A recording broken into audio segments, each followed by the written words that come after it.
Welcome to our channel. ఈరోజు మనతో పాటు రమ్మగారు ఉన్నారు. నమస్తే రమ్మగారు. నమస్తే జయ. రమ్మగారు, సాధారణంగా మనం పిల్లలకి ఏం చెప్తామంటే బాగా చదువుకోవాలి, మంచి మార్కులు తెచ్చుకోవాలి, మంచి ఉద్యోగం తెచ్చుకోవాలి, బాగా సంపాదించాలి, సెటిల్ అవ్వాలి. అంటే అల్టిమేట్గా చదివేసుకోవాలి, ఉద్యోగం తెచ్చేసుకోవాలి, సెటిల్ అవ్వాలి, డబ్బు సంపాదించాలి, అది ఇంపార్టెంట్ అని చెప్తూ ఉంటాం. వాళ్ళకి చెప్పడమే కాదు, మనం కూడా అలాగే ఫీల్ అవుతాం. మంచి పొజిషన్లో ఉండాలి, బాగా సంపాదించాలి, అందరికన్నా హైయెస్ట్గా ఉండాలి, అట్లా ఫీల్ అవుతుంటాం కదా. అసలు జనరల్గా లోకంలో మనకి ఏది ఇంపార్టెంట్ అని అనుకోవాలంటారు? అంటే చదువా డబ్బా అని. అట్లా చదువు డబ్బుతో పాటు తెలివి. ఇప్పుడు చదవచ్చు, డబ్బులు సంపాదిస్తాడు, అది రెండు ఏమిటి? చదివితే ఉద్యోగం వస్తుంది, మన లెక్క అదే కదా. బాగా చదువుకుంటే ఉద్యోగం వస్తుంది. ఈ బాగా చదువుకుని ఉద్యోగం తెచ్చుకోవడానికి చదువు ఒకటే కాదు, తెలివి కావాలి, ప్రెజెన్స్ ఆఫ్ మైండ్ ఒకటి కావాలి కదా. ఇప్పుడు కమ్యూనికేషన్ స్కిల్ కావాలని కూడా మనం బాగా తెలుసుకుంటున్నాం. కమ్యూనికేషన్ లేకపోతే ఉద్యోగాలు రావు, అదో పెద్ద సమస్య. అవునండి, అది తప్పదు కదా. సో ఇప్పుడు చదువుని డబ్బుని, చదువు వల్ల డబ్బు వస్తుంది అనేది అల్టిమేట్గా నిజమే అయినప్పటికీ ఈ రెండింటిని కనెక్ట్ చేసేది తెలివి. ఒక్కొక్కసారి చదువుండి సాధించలేము, ఉద్యోగం డబ్బులుండి కూడా సాధించలేము, తెలివితోటి కొన్ని సాధించగలుగుతాం. సో తెలివి వీటికంటే పెద్ద పీట తెలివికి వేసుకోవాలి ఎప్పుడు. అయితే ఇది కనపడుతుందా? చూస్తే కనిపించదు కదా. చదువు పిల్లాడికి డిగ్రీ ఏదో ఉంటుంది, ఒక కాగితం ఉంటుంది, రాసుకుంటాం, చెప్పుకుంటాం, మా వాడు బీటెక్ ఎంటెక్ ఇంకేదో టెక్ లేకపోతే ఎంఎస్ డిఎం ఏదో చెప్పుకుంటాం, బాగుంది చెప్పడానికి. ఉద్యోగం ఫలానా ఉద్యోగం లేదా ఫలానా ప్రొఫెషను, ఇంత సంపాదిస్తాడు, ఇంత ఐటీ కడుతున్నాడు, అవన్నీ కనిపిస్తాయి. తెలివి ఎట్లా కనపడేను? తెలివి వ్యవహారంలో కనపడుతుంది, కంటికి కనపడేది కాదు. మనం తెలుసుకోలేకపోతాం. అవతల వాడి తెలివి ఎంత మనకేం, నా తెలివి నీకు తెలీదు, నీ తెలివి నాకు తెలీదు. ఎప్పుడు తెలుస్తుంది? మనం మాట్లాడి మన ప్రజెంటేషన్ వల్ల, అంతే కదా. ఒకటి ప్రజెంటేషను, రెండు మనం ప్రపంచాన్ని ఏ విధంగా మన వైపు తిప్పుకుంటున్నాం అనేది మన తెలివి వల్లేనని మనం జనాలు తెలుసుకుంటారు.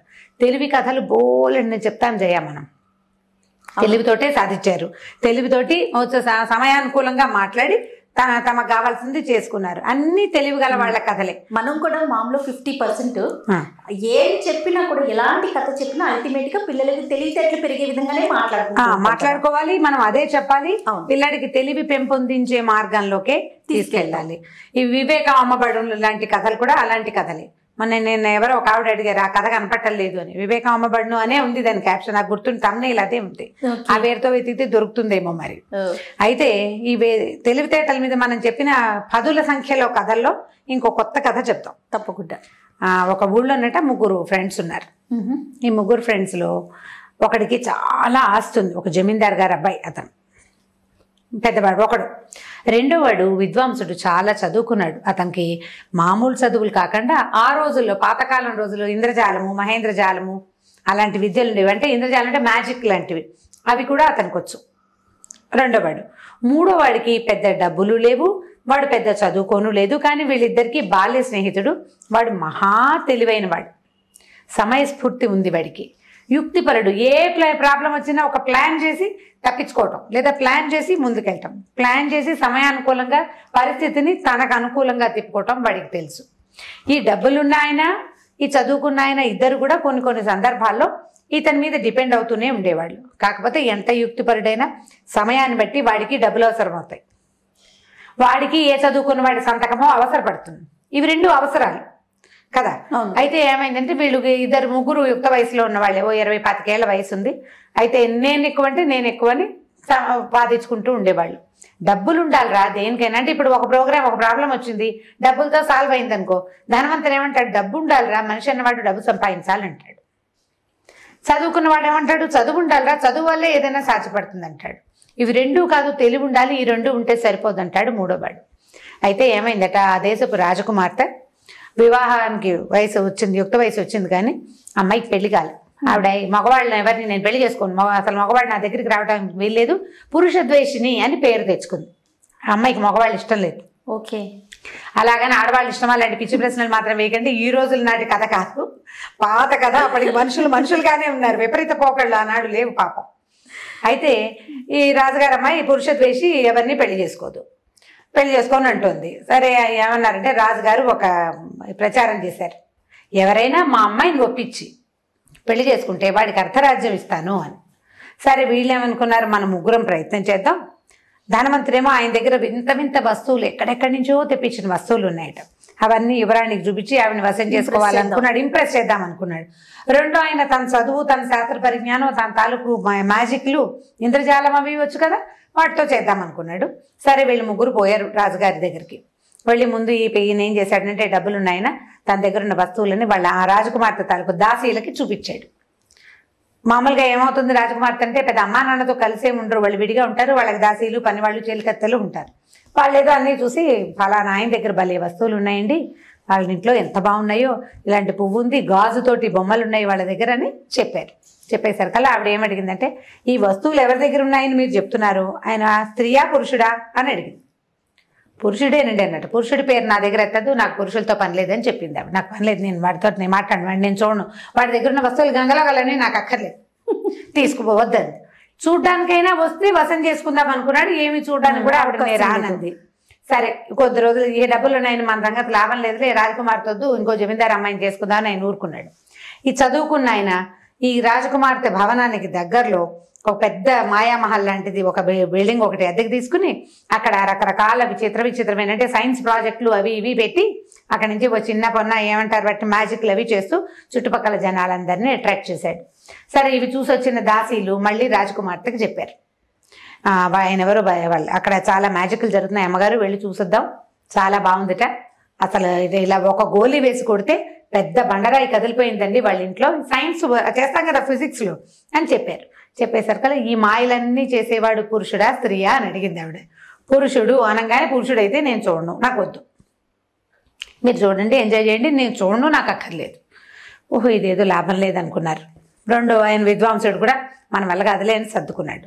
అయితే ఈ మూడో వాడు తెలివైన వాడు ఉన్నాడు కదా, ఈయన ఏం చేశాడంటే సరే ఈవిడి సంగతి అర్థమైంది. ఈ రాణిగారికి రోజు ఈ యువరాణికి పువ్వుల దండలు పట్టుకెళ్ళేవాళ్ళట బయట నుంచి. ఆవిడకి మంచి పువ్వులు అవి ఇష్టం, రోజు ఫ్లవర్ అరేంజ్మెంట్ మార్చేవారు అంతఃపురంలో. సరే ఈ పువ్వులు ఏ తోట నుంచి వెళ్తాయో ఆ తోటలో ఉన్న ఒక మామతోటి ఫ్రెండ్షిప్ చేశాడు కుర్రాడు. ఫ్రెండ్షిప్ చేసి ఏం చేశాడంటే అతను ఈ పువ్వులు రకరకాల వేరు వేరు రంగులు, మామూలుగా పాత రోజులు ఏం చేసేవాళ్ళు పసుపు, ఆకుపచ్చ, ఎరుపు అట్లా పువ్వుల దండలు కట్టేవాళ్ళు. డిఫరెంట్గా ఉండే పువ్వుల దండలు సాధారణంగా చేసేవాళ్ళు కాదు. కొన్ని పువ్వులు వాసనకే కానీ అంటే పూజకే కానీ దీనికి పనికిరావు, కొన్నేమో పూజకు పనికిరాని పువ్వులు ఉన్నాయి కదా, మన ముళ్ళగోరింటలో అవి వాడడం, డిసెంబర్ పూలు దేవుడికి పెట్టరు, అట్లాంటి పువ్వులతోటి అతను 3-4 రంగులతోటి విచిత్రంగా దండలు కట్టి ఇచ్చేవాడు ఆ మామకి, రాణిగారికి ఇవ్వమని, యువరాణికి ఇవ్వమని.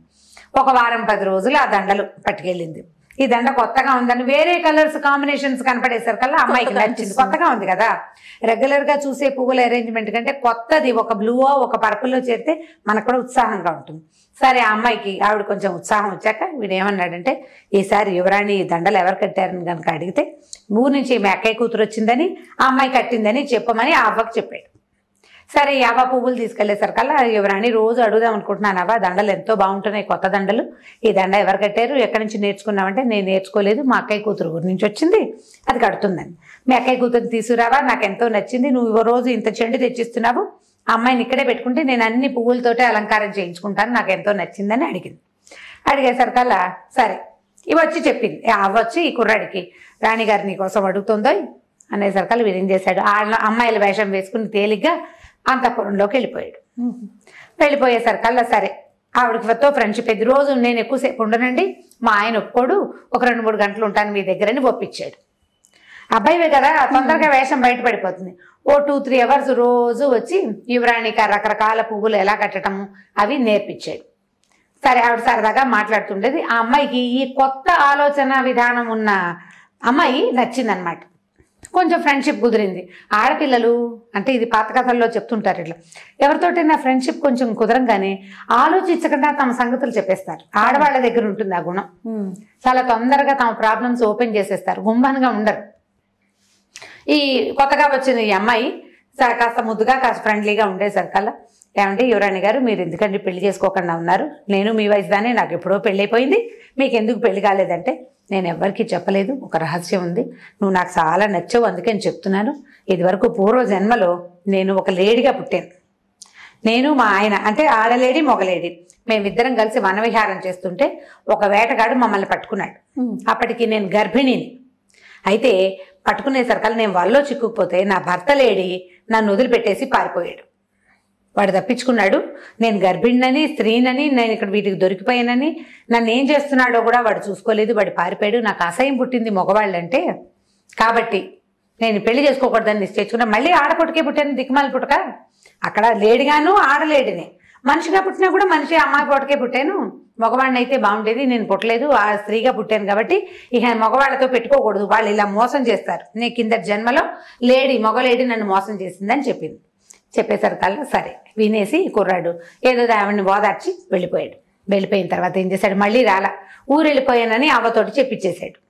తర్వాత ఏం చేశాడు, ఒక 4-5 రోజుల తర్వాత ఒక ఋషీశ్వరుడి వేషం వేసుకుని ఈ అమ్మ రాజకుమార్తె భవనం ఏదైతే ఉందో దానికి అవతలగా ఉన్న ఒక చిన్న పార్కులో విడిది చేశాడు.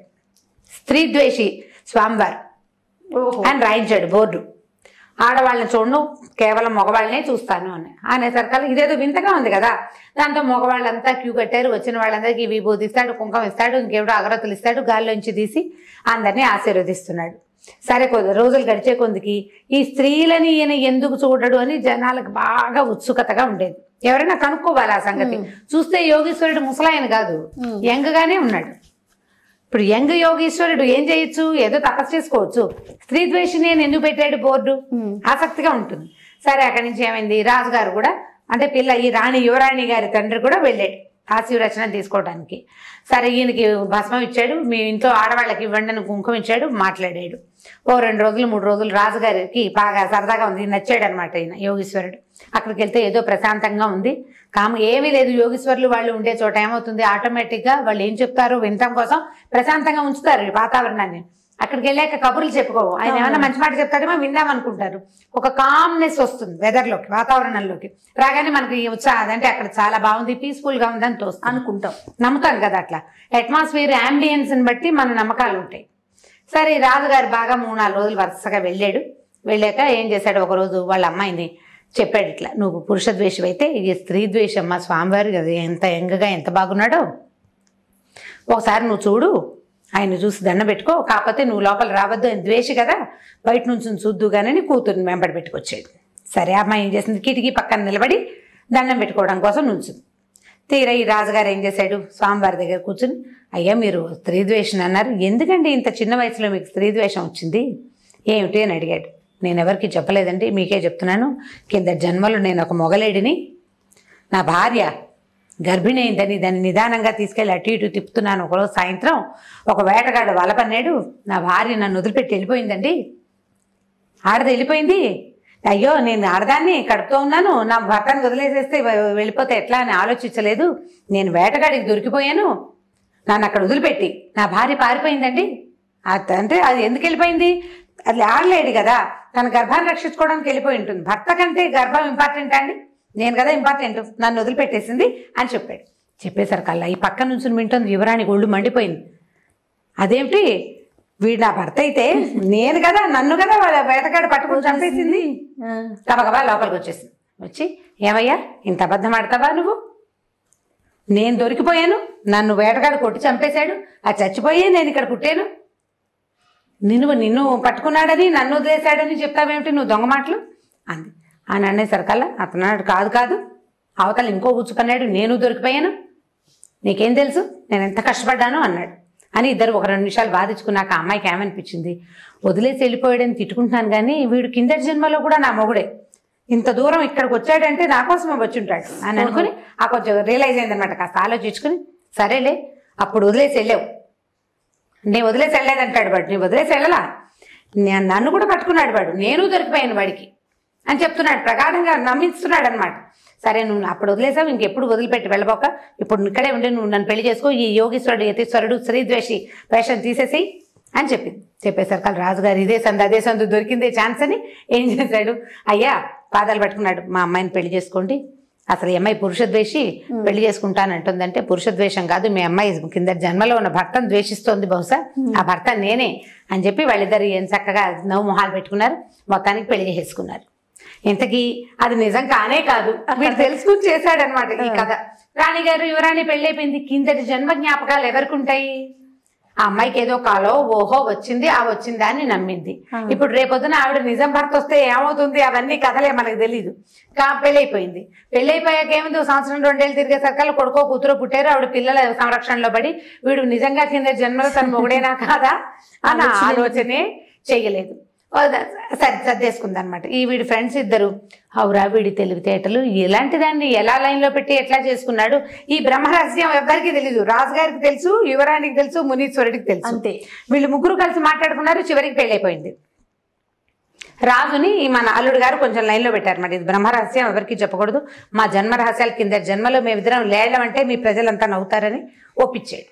ఇంకా ఆయన చెప్పలేదన్నమాట. ఒక దెబ్బకి చక్కగా కథ అంతా కంచుకెళ్ళిపోయింది. ఈజీగా యువరానికి పెళ్ళైపోయింది. ఇప్పుడు వీడి దగ్గర డబ్బులు లేవు, చదువు లేదు, తెలివి మాత్రం ఉంది. ఏ పరిస్థితినైనా తన చేతిలోకి తీసుకోగలిగే తెలివి. ఇది కథగా చెప్పడం. కానీ చాలా ముఖ్యమైనది డబ్బులు, చదువుతో పాటు తెలివి కూడా కావాలి. తెలివి లేకపోతే మనం మేనేజ్ చేయలేకపోతాం కదా. ఈ రోజుల్లో మేనేజ్ చేయలేము. తెలివితేటలు ఉండవలసిందే. మనకు ఉన్నవి ఒకటి, ఉన్న తెలివి, లేదా ఎవరినైనా అడిగి తెలుసుకోవటం, ఏ కౌన్సిలింగ్కి వెళ్ళటం, ఎక్కడికైనా వెళ్ళి తెలుసుకోవటం, ఎవరినైనా హైర్ చేసి వాళ్ళతోటి పని చేయించుకోవటం కూడా ఆ తెలివికి కూడా ఇప్పుడు అవకాశం ఉంది కదా. నాకేం రాదు, నేను ఎవరో ఒకరిని హైర్ చేస్తాను, వాళ్ళు చేసి పెడతారు నా పని, దానికి పే చేస్తాం. ఇప్పుడు ఛార్జ్ చేసే పద్ధతి ఒకటి వచ్చింది కదా, ప్రతిదానికి హైర్ చేస్తున్నాము. ఈ తెలివిని హైర్ చేసుకోవాలి. నలుగురిని చూసి నేర్చుకోవాలి. నలుగురిని చూసి నేర్చుకోవాలి. ఇప్పుడు చదువుకోవాలని ఎలా నేర్చుకున్నాం, సంపాదించాలని ఎలా నేర్చుకున్నాం, తెలివి కూడా అలాగే నేర్చుకోవాలి. జీవితంలో ముందుకెళ్ళటానికి వీటితో పాటు సమయస్ఫూర్తి, తెలివితేటలు చాలా అవసరం. తెలివి గలవాడిదే రాజ్యం ఎప్పుడూను. చాలా బాగుంది రమ్మగారు. పిల్లలకి బాగుంటుంది, పెద్దవాళ్ళకి బాగుంటుంది. ఇంకొక స్టోరీతో మళ్ళీ కలుద్దాం. నమస్తే అండి. నమస్తే. ఈ వీడియో కనుక మీకు నచ్చినట్లయితే లైక్ చేయండి, షేర్ చేయండి. మరిన్ని వీడియోస్ కోసం మా ఛానల్ని సబ్స్క్రైబ్ చేసుకోండి.